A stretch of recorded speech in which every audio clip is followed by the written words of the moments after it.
masjid ni Kalau ada masjid. Guna adik bang. Motor benar. Dia pakai motor benar. Ini tempat motor. Ada hancur apa enggak, Mak? Hancur lah ni. Dia pernah nggak hancur?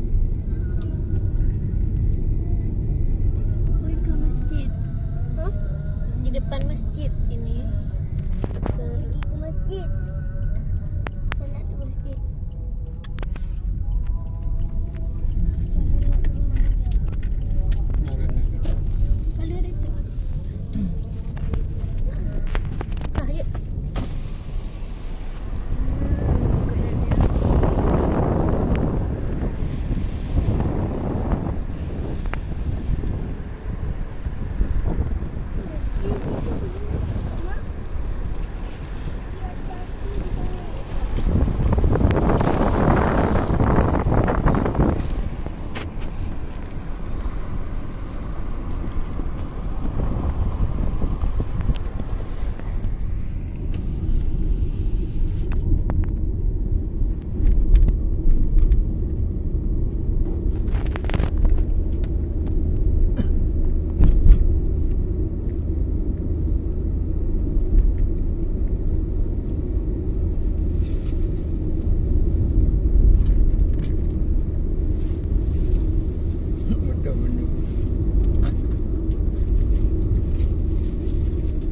Baju kisah.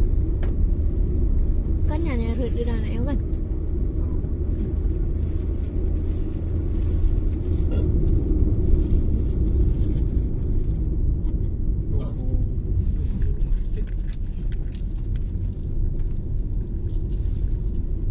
Saya hanya aja pergi.